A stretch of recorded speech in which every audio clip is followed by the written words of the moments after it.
पढ़िली नाना देश भाषा कहीं तो न पूरिला आशा हेउ पछके से निकृष्ट मो मातृभाषा मोते श्रेष्ठ।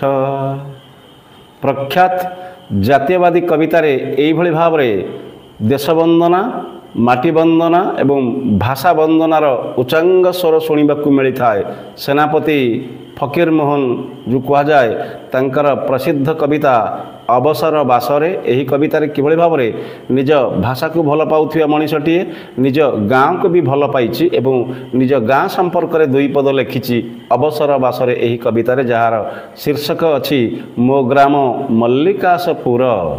कवितार छंद तोली किभଳି कवि गाइछि मोकान को शुभे ताहा नाम सुमधुर से क्षुद्र ग्रामर नाम मल्लिकासपुर। चमत्कार माटी वंदना यही कविंकर। तेबे आसंतु मो ग्राम मल्लिकासपुर यही ग्रामर निश्चित भाव में अवस्थित को वर्णना करने कविंक भाषा कविंक कलम कथा व्यथा निश्चित भाव में प्रकाशित हो यही भिडियो। आसंतु तेबे आलोचना करवा। कहुଯାଇଛି अट्टालिका माला पूर्ण सुंदर नगर उज्ज्वल तरंगमाला नीलिमा सागर केते नद केते नदी गिरी अरण्यानी हाट ग्राम लोक परिपूर्ण राजधानी स्थाने स्थाने भ्रमी भ्रमी देखिली जीवने से ग्राम चित्रटी मात्र भासुछि नयने। चमत्कार अभिव्यक्ति कविंकर। निश्चित भाव में कवि कर्मवशत अनेक स्थान परिभ्रमण करिसेंति। कुहा जाइथिला एई महान कवि महान गाल्पिक महान औपन्यासिक ओडिया साहित्यर प्रथम गाल्पिक जेउ तांकर चारि चारिटी उपन्यास ओडिया कथा साहित्यर माइल खुंट कुहा जाउछि मामू लक्ष्मा प्रायश्चित एवं छमाण आठगुंठ। एई महान बाणी बरपुत्र जहाँकर जन्म होइतिला 1843 मसीह जो कुहा जाए बालेश्वर जिलार मल्लिकासपुर नामक ग्राम पिला बेलरे माँ छेउंड बाप छेउंड यही अबोध शिशु बड़ बापा एवं बड़ माँ द्वारा प्रत्याख्यित हुई किभଳି भाव में अत्यंत दुर्विसह जीवन यापन करथिले एवं परवर्ती काल में मेट बॉय एवं निमक महालर अझाल सिलाई करी तांको जीवन बितेबाकू पड़ता। निश्चित भाव में ओडिया साहित्यर यही सुप्त सिंह दिने जागरित हैला एवं भाषा को नूतन जीवन्यास देला। तेबे आसंतु पढ़िबा तांको गाँर कथा तांकर व्यथा जो कह जाइथिला अट्टालिका माला पूर्ण सुंदर नगर अनेक अट्टालिका देखिछन्ति तांको जीवन काल भितरे एवं सुंदर सुंदर नगर सुंदर राजधानी याको मध्य कवि चक्षुरु बाद जाई नाही। देश विदेश अनेक से बुलिछन्ति आउर मध्य कहिछन्ति उज्ज्वल तरंगमाला जो कह जाउछि ढेउ ढेउका एई नील ह्रद नील समुद्र को से अवलोकन करिछन्ति तांको जीवन काल भितरे अनेक। अथच से कहउछन्ति केते नद केते नदी एठारे नद नदी को से देखिछन्ति जो कह जाउछि नद एवं नदी उभय एक अर्थ गले मध्य पुल्लिंग एवं स्त्रीलिंग भेदरे भिन्न कह जाइछि केते गिरी केते अरण्यानी ये समस्त को से भेटिछन्ति एवं हाट ग्राम बजार ये समस्त को से देखिछन्ति कह जाइछि। स्थाने स्थाने भ्रमी भ्रमी देखिली जीवने से ग्राम चित्रटी मात्र भासुछि नयने। कविवरंक चिलिका काव्य जमी कहुला वचन विषय नुहई एछबी हृदय से केवल पारे अनुभवी यही गाँर कथा को केवल अनुभव करी हुए जहाँ जी अनुभवी सी ही यह अनुभव करे जहाँकि अनिर्वचनीय जहाँ भाषा व्यक्त करी हब नहीं। यह निश्चित भाव में ग्राम मल्लिकासपुर कथा जाए जहीं थाए जहीं पड़े से मनरे बड़े मन धाई जाई देखी आसे थरे जुआड़े जाए जेउठी थाए किंतु ए गाँर चित्र मो आखि आगे नाची उठे। सत कथा नहीं तहीं विशेष संपत्ति मात्र अच्छी तहीं चित्त विमोहिनी शक्ति सेठारे कौन से भौतिक धन दरब नहीं सेठारे कौन से स्वच्छ अट्टालिका नहीं नभश्चुंबी अट्टालिका जो कह अभ्रकंश राजप्रसाद सेठारे नहीं किंतु सेठारे अच्छी चित्त विमोहिनी शक्ति जी कि जो माटी मनीष को टाणे आ बोली डाके कोल करे एवं सुख दुख हुए जो कह जाउथला माटीर सेई सरग मोर सेठी अच्छी मोसठी घर सेठी पुणी जलिब शेषे मोहरी चिता नियाटी। अवश्य सची राउतरांक चिता निया केबे जाइथिला गुरुजंग ताहा जणा नाही किंतु ए कविंक चिंता और चेतना निश्चित भाव में मल्लिकासपुर मशाणी रे तांका हाड़ खंडी पहुँचबार जो अवशोष कवि करथिले तार पाउना से माटी और मशाणी पाइछे ना नाही मोते जणा नाही। तेबे आसंतु आमे कविता को आलोचना करिबा। ଧନହୀନ ଶୋଭାହୀନ ସୌନ୍ଦର୍ଯ୍ୟବିହୀନ ତଥାପି ସେ ଗ୍ରାମ ମନେ ପଡ଼େ ପ୍ରତିଦିନ। କାହିଁକି କେଜାଣି ସେଇ ଗାଁ ପ୍ରତିଦିନ ମନେ ପଡ଼େ। ଯେଉଁ ଗାଁର ସିରି ନାହିଁ, ଯେଉଁ ଗାଁର ସୌନ୍ଦର୍ଯ୍ୟ ନାହିଁ, ଯେଉଁ ଗାଁ ଦେଖିବାକୁ ଏତେ ଭଲ ନୁହେଁ, ପଙ୍କୁଆ ରାସ୍ତା ଯେଉଁ କୁହାଯାଉଛି, ଯେଉଁ ଆବଡ଼ା ଖାବଡ଼ା ରାସ୍ତା, ଅଥଚ ଧନହୀନ ଗାଁଟିଏ। କାହିଁକି କେଜାଣି ହୃଦୟର କେଉଁ ନିବୃତ୍ତ କୋଣରେ ସେ ହାତ ଠାରି ଡାକେ ଏଇ ମଲ୍ଲିକାଶପୁର ଏବଂ ସେ ଗାଁକୁ ପ୍ରତିଦିନ ଯିବାକୁ ମନ କାହିଁକି ବ୍ୟାକୁଳ ହୁଏ। କବିର ଭାବନା, କବିର ବ୍ୟାକୁଳତା, ମା ପାଖକୁ ଅବୋଧ ଶିଶୁ ଫେରିଯିବାର ଯେଉଁ ବ୍ୟାକୁଳତା, ନିଶ୍ଚିତ ଭାବରେ ଏ କବିତାରେ ତା'ର ପରିପ୍ରକାଶ ଘଟିଛି। ପରବର୍ତ୍ତୀ ପଦରେ ମଧ୍ୟ କବି କହୁଛନ୍ତି, ସନ୍ଧ୍ୟାରେ ବଜାନ୍ତି ଶଙ୍ଖ ଗ୍ରାମ ନାରୀମାନେ, ଦେବାଳଏ ଘଣ୍ଟ ବାଜୁଥାଏ ତାନେ ତାନେ। କେଡ଼େ ସୁନ୍ଦର କଥାଟି ସେ କବି କହିଦେଲେ। ସନ୍ଧ୍ୟାରେ ବଜାନ୍ତି ଶଙ୍ଖ ଗ୍ରାମ ନାରୀମାନେ, ଯେଉଁ କୁହାଯାଉଛି ଅବଗୁଣ୍ଠନବତୀ ନାରୀମାନେ, ଗ୍ରାମ୍ୟ ବଧୂମାନେ ଯେଉଁ ତୁଳସୀ ଚଉରା ମୂଳେ ହୁଳହୁଳି ଦେଇ ଘଣ୍ଟା ବଜାଇ ନିଜେ ନିଶ୍ଚିତ ଭାବରେ ସନ୍ଧ୍ୟା ଦୀପ ଦିଅନ୍ତି। ଆଉ ମଧ୍ୟ ଗୋଧୂଳି ଲଗ୍ନରେ ଗୋରୁ ପୋଲମାନେ ଧୂଳି ଉଡ଼େଇ ଗ୍ରାମ ଅଭିମୁଖେ ଆସନ୍ତି ଏବଂ ଗାଁ ମୁଣ୍ଡ ସେ ପୋଖରୀ ହୁଡ଼ାର ବରଗଛ ଉପରେ ବସା ବାନ୍ଧିଥିବା ଏଇ ଚଢ଼େଇମାନେ ଯେଉଁ କୁହାଯାଉଛି କିଚିରି ମିଚିରି ଶବ୍ଦ କରି କଳକୁଜନ ଶବ୍ଦ କରି ସନ୍ଧ୍ୟା ଆଗମକୁ ଜଣେଇ ଦିଅନ୍ତି। ଆଉ ଗାଁ ମୁଣ୍ଡ କିଆ ଗହୀରରେ ବିଲୁଆର ହୁକେ ହୋ ଡାକ ସାଙ୍ଗକୁ ଭାଗବତ କୋଠ ଘରେ ପ୍ରଧାନ ବୁଢ଼ାର ଯେଉଁ ଭାଗବତ ଶବ୍ଦ, ପ୍ରାଣୀର ଭଲ ମନ୍ଦ ବାଣୀ ମରଣ କାଳେ ତାହା ଜାଣି, ମୋ ଗ୍ରାମ୍ୟ ପରିବେଶକୁ କେତେ ବର୍ଣ୍ଣାଢ଼୍ୟ କରିଦିଏ, କେତେ ସୌନ୍ଦର୍ଯ୍ୟ ବିମୋହିତ କରିଦିଏ, କେତେ ଐଶ୍ୱରିକ ଭାବନାରେ, କେତେ ଚିରନ୍ତନ ସତ୍ୟତାରେ ପରିପୂର୍ଣ୍ଣ କରିଦିଏ। ତାହା କେଉଁ କୃତ୍ରିମ ଅଲାଜୁକ ସହରଠାରୁ 100 ଗୁଣ ଭଲ। ଏହା କବିଙ୍କ ଭାବନା। ପୁନଶ୍ଚ କବି କହିଛନ୍ତି, କାହିଁ ତ ଦେଖିଲି ନାହିଁ ସେ ମାଧୁରୀ ସନ୍ଧ୍ୟା, ନ ଫୁଟେ ସେପରି ଚମ୍ପା ମଲ୍ଲି ରାତ୍ରି ଗନ୍ଧା। ସେଭଳି ମଧୁର ସନ୍ଧ୍ୟା ତ ମୁଁ କାହିଁ କେଉଁଠି ଦେଖୁନି।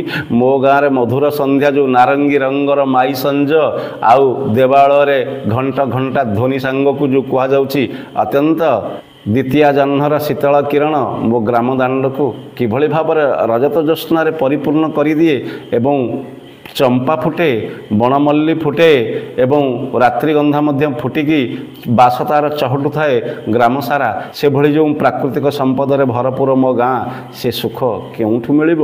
ଗ୍ରାମ ପୋଖରୀରେ ଫୁଟେ ଯେଉଁ କଇଁ ଫୁଲ, ନ ଦେଖିଲି କାହିଁ ସେହି ଫୁଲ ସମତୁଲ।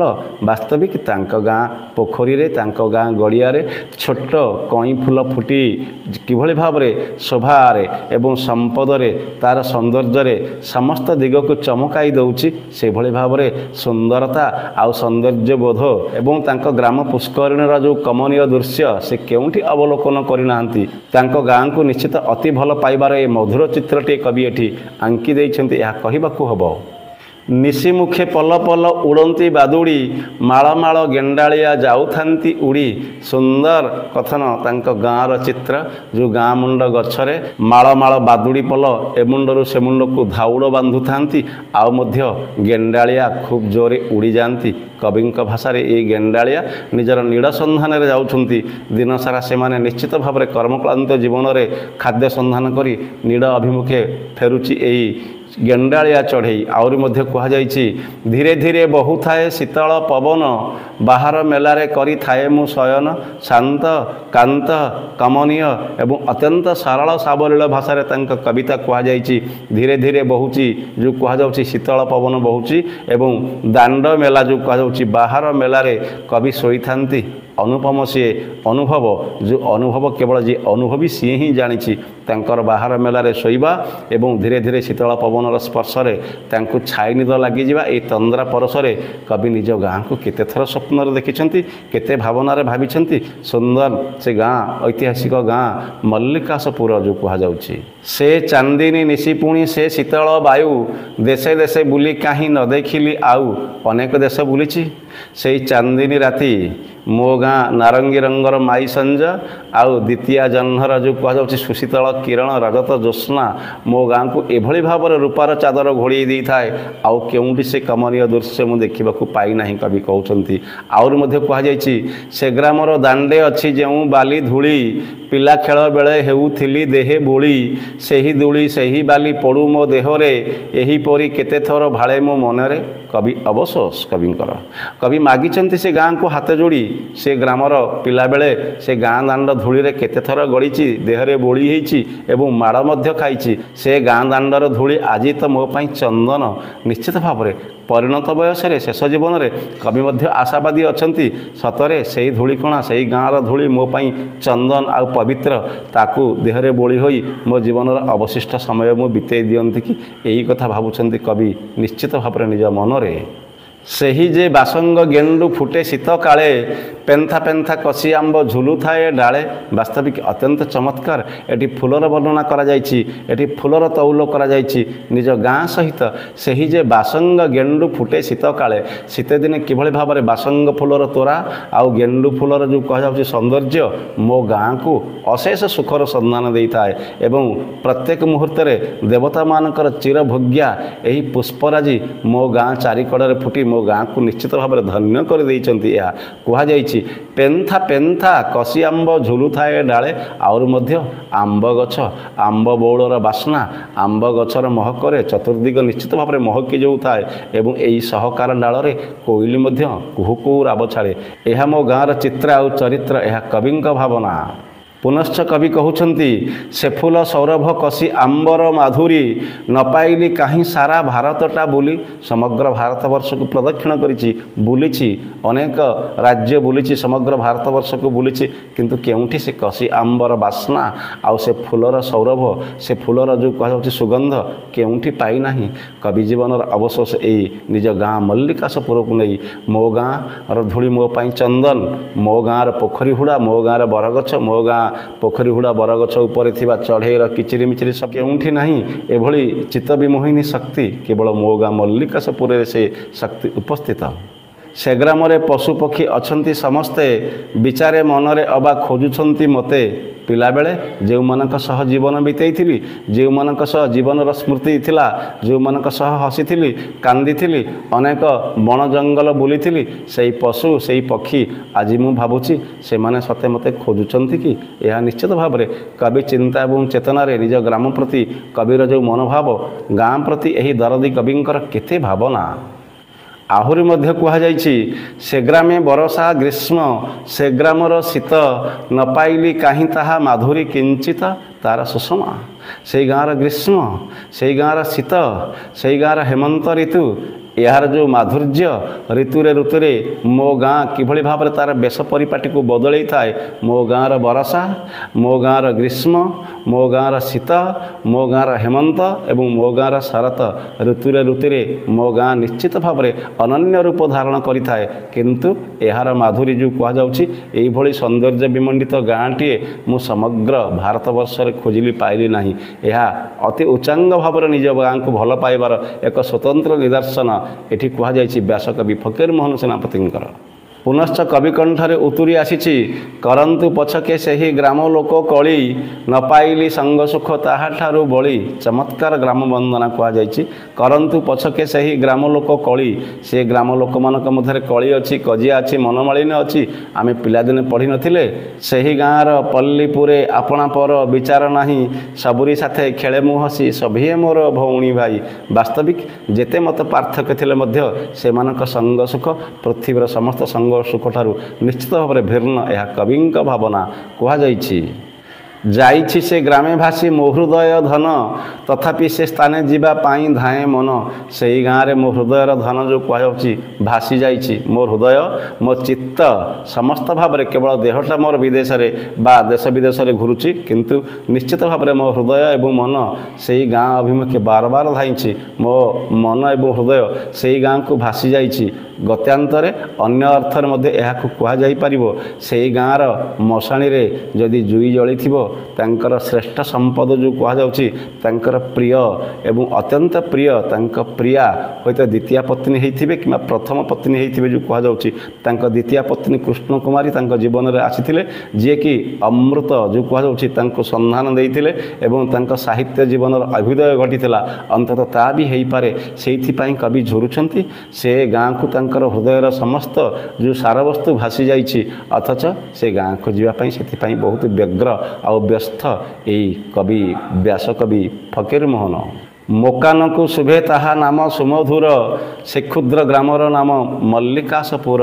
କୁହାଯାଇଛି ମୋ କାନକୁ ଶୁଭେ ମଲ୍ଲିକାଶପୁର ବୋଲି ଶବ୍ଦ ଉଚ୍ଚାରଣ କରିଦେଲେ କବି ଉଲ୍ଲସିତ ହୁଅନ୍ତି, କାରଣ ସେଇ ମାଟିରେ ପଡ଼ି ସେ କୁଆଁ କୁଆଁ ଡାକିଥିଲେ।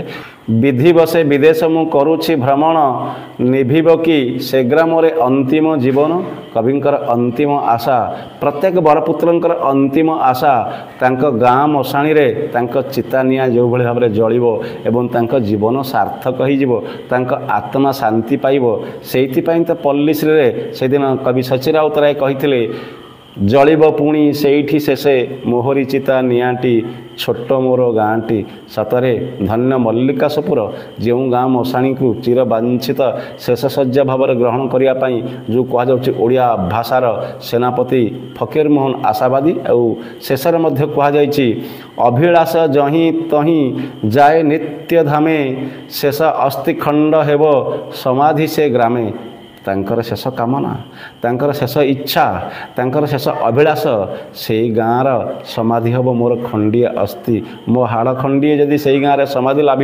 तेबे निश्चित भाव में जीवन सार्थक हो मो आत्मा शांति पाई मु सबुदिन मन करी जे जो आसी पुणी से चलीगली मो ग्राम मल्लिकाशपुर मोकान को शुभे ताहा नाम सुमधुर से क्षुद्र ग्रामर नाम मल्लिकाशपुर से क्षुद्र ग्रामर नाम मल्लिकाशपुर।